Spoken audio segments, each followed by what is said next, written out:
Čau, visiem Firikā. Šodien intervēsim projektu īpašnieku The Fire, jeb kā tevi sauc? Ansis. Ansis uzvārds.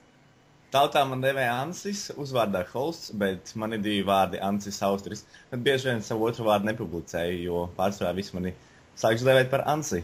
Un in-game niks man ir The Fire. Jā, cik tev gadi ir? Tā, šobrīd man ir pilni 18 gadi, netālu no Frederika. Viņam arī drīz vien paliek 19. Un arī šomēnes jūlijā paliek 19. Un noteikti mēs svinēsim visi kopā. Viņam satiksimies un uztaisīšu kādu mītiņu. Pastāst sīkāk par to mītu, kurš datums, uz kuru plāno. Ir tā, ka pirmā doma bija tāda, ka, kad savāksies pirmie 200 lietotāji formā, un vismaz kāda aktīvība būs 30, tad es uzrīkošu kādu mītiņu. Un tad, kad tuvosies tas skaitlis 200, tad es arī plānošu, kur kas ko kā. Iespējams, tas būs Rīgā, bet iespējams, tas būs kaut kādā pirtiņā. To es vēl izdomāšu. Skaidrs, abi. Kur tu dzīvo? Kādreiz esmu dzīvojis Ķengargā, tur es nodzīvoju 16 gadus, savus pirmos, un tad es pārvācu uz Purcēm, sāku mācīties turismu skolā, un šobrīd dzīvoju Purcēmā netālu no Minskas. Abi, un ko tu domā par zēniem? Kādā ziņā, ko es domāju par zēniem? Tev viņi patīk kā draugi vai kā kaut kas vairāk? Es teikšu tā, ka bieži ļoti daudz laika pavadu savā virtuālajā dzīvē, kā nekā man ir savs projekts. Un ar draugiem es bieži vien tikos, vai nu es dodos kādu treniņu vai kādā vecrīgas balītē pabalējos, bet, es neesmu atbalstījies uz vecrīgiet, es tad šad tad par retam tikai aizēju. Pārsvarā tas noteikti vasarā, kā nekā siltāks ir, bet tā man pārsvarā patīk atpūsties mājas režīmā, iedzert kādu aliņu un tā un šitā. Jautājums bija, ko tu domā par zēniem?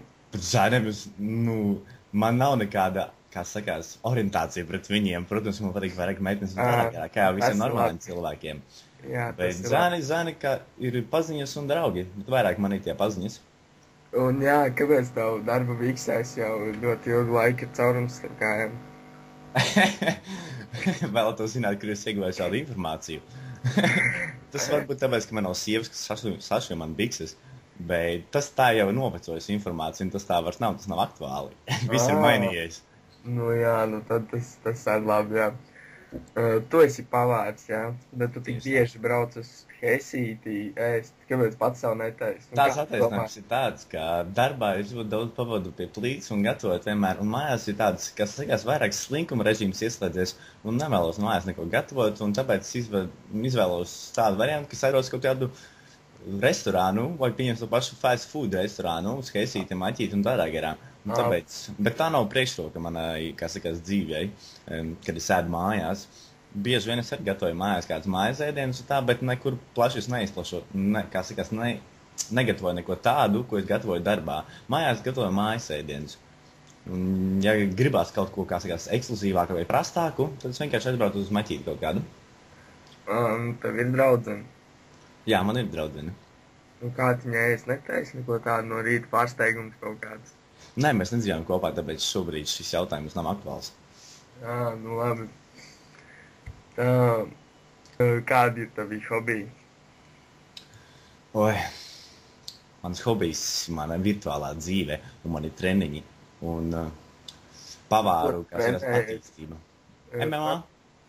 Es sāku savu, sporta dzīvi ar svarcelšanu, un tad man vienu dienu pienāca tāds piedāvājums, ka man piedāvā mācīties uz MMA, un es tam piekritu, un tā es sāku pāriet no svarcelšanas uz MMA.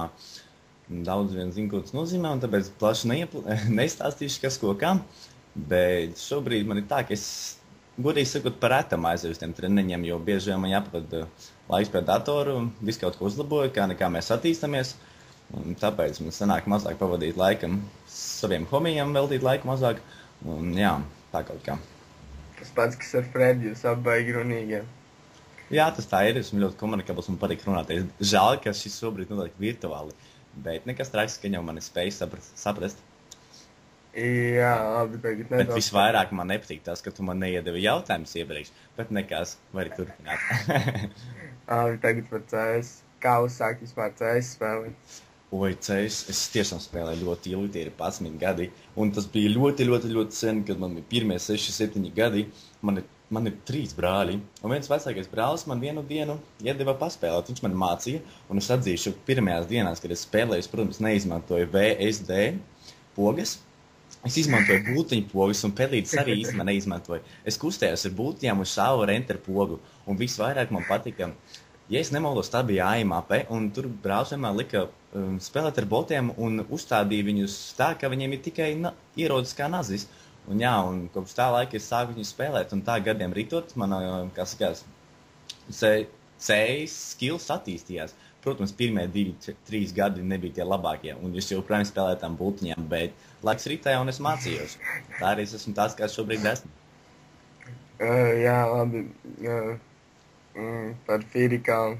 Kas vispār tev lika izveidot savu komūnu?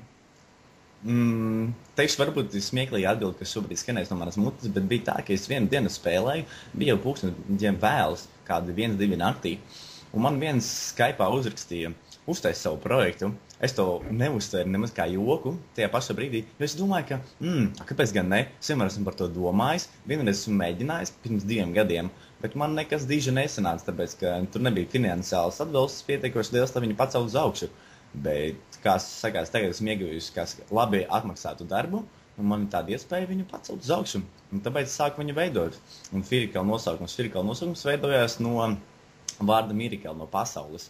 Un tā viņš, kā sakās, nedaudz tie burti tika samainīti vietām un sanāca Firikala. Protams, visiem varbūt liekas sākumā kaut kāds ļoti grūti izrunājums vārds, bet es uzskatu, ka tas ir ar visiem projektiem līdzinājis pieredzes viņu lietot, to vārdu.